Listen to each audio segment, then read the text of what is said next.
Hi, I'm retired Dallas Police Lieutenant Regina Smith.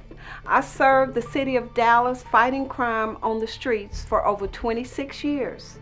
One of my most notable arrests was the arrest that me and my partner John Matthews made of the eyeball killer, Charles Albright, the only known serial killer in the history of Dallas, Texas.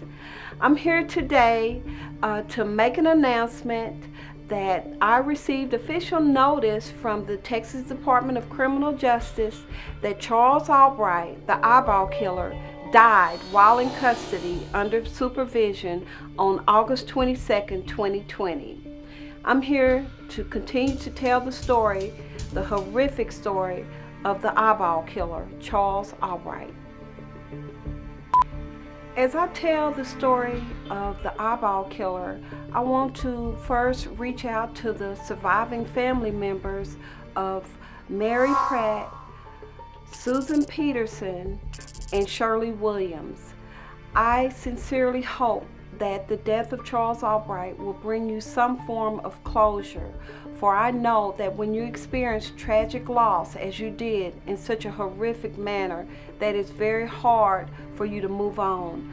I've experienced tragic loss as I lost my wonderful husband, Senior Corporal Norman Smith, in the line of duty. So I understand tragedy and loss. And as we go through the story of how these victims were horrendously murdered, I want everyone to reach out to those that are still suffering from the loss of their loved ones and show them that you support them, because the pain of losing a loved one never ends.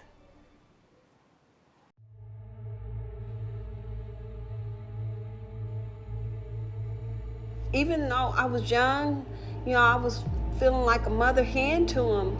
I was like, this man is out here killing. Y'all better get off the street. Why are you still out here working? Get off the street. It's a killer out here. I was so determined to find this killer.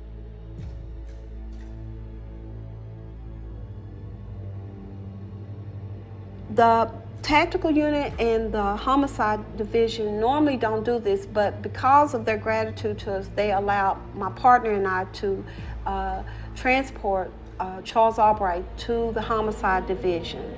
And that was a drive that I will never forget. It was a very eerie feeling with him. It was in the wee hours of the morning. It was foggy and it was just lightning everywhere. But he was so quiet.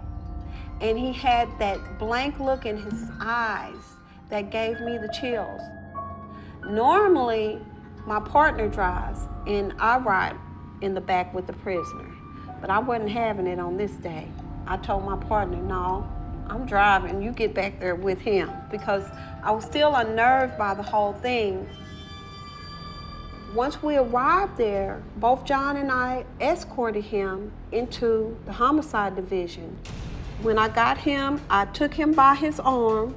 It's an escort position that police have taught in order to escort them through safely and not escape. When I grabbed him on his arm, he flicked me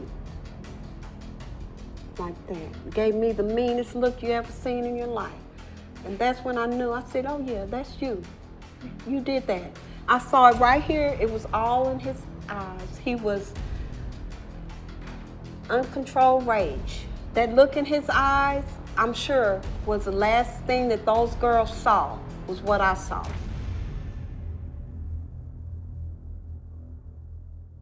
Most of the girls that were out there as prostitutes had a drug problem. Drugs were the crux of their existence. We had established rapport with these girls. We cared about them. And we didn't see them just as prostitutes, we saw them as human beings. The body was found right here in this area, and she was partially nude.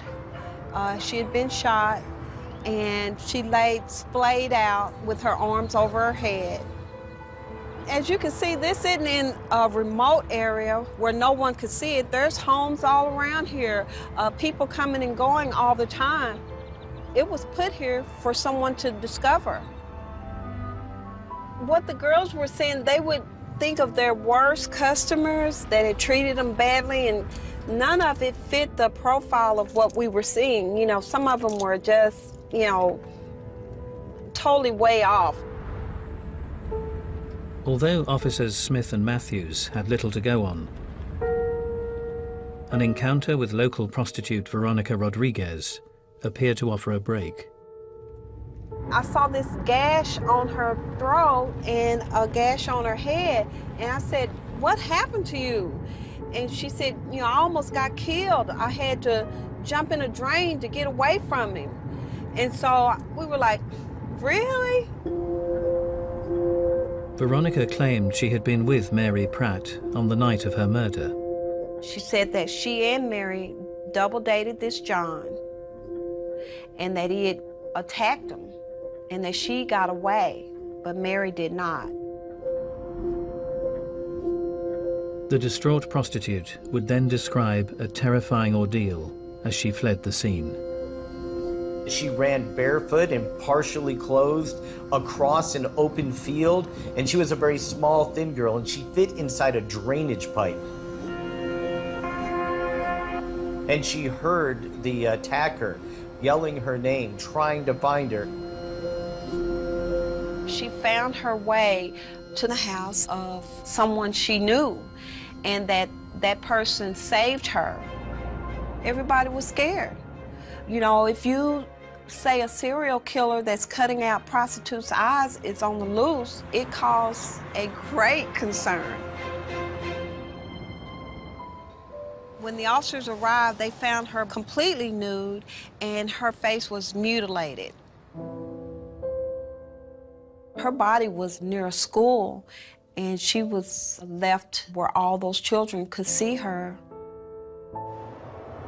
Sergeant Smith was convinced that the perpetrator was a regular customer of the Oak Cliff prostitutes and interviewed as many as she could to gather information.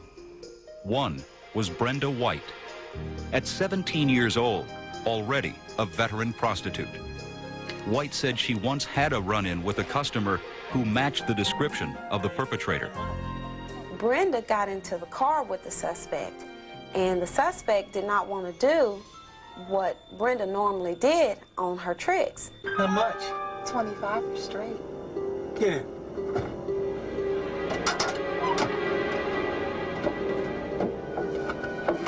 She wanted to go to a hotel, and the suspect wanted to just drive around. And she told him, "No, we're not having that," basically. You can stay. And that is when the suspect began attacking her, trying to choke her. He was saying, "I hate hoes. I'm gonna kill all you hoes." And she said, "Oh, you're a damn lie." And she pulled out her mace, and she maced him and was able to get out of that car. She ran for her life. And Brenda remembered every detail of the suspect's face. Brenda White said her attacker was a well-built, middle-aged white male with salt and pepper hair. This description was similar to the one provided by Veronica Rodriguez, the prostitute who said she witnessed Mary Pratt's murder.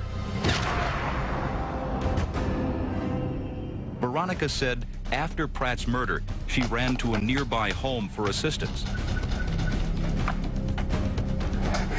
Somebody got murdered out there. Please, calm down, calm down, calm down. The resident was Axton Schindler, a truck driver. According to Veronica, Schindler told her that he knew the man who was stalking the prostitutes.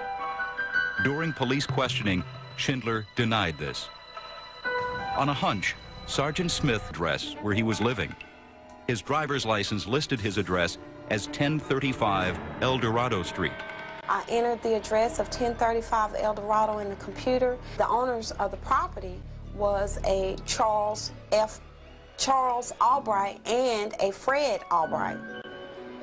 Sergeant Smith wrote those names on a piece of paper and walked by the desk of Constable Walter Cook. At that time, I had a real funny feeling, and I hear Walter Cook on the phone, and he is saying 1035 El Dorado and Albright. I look and I said, "What is that?" to Walter, And he puts the phone, he goes, "It's a confidential informant. She says she thinks she knows who this killer is, and he has a fetish for X-Acto knives." The informant identified the man as 57-year-old Charles Albright.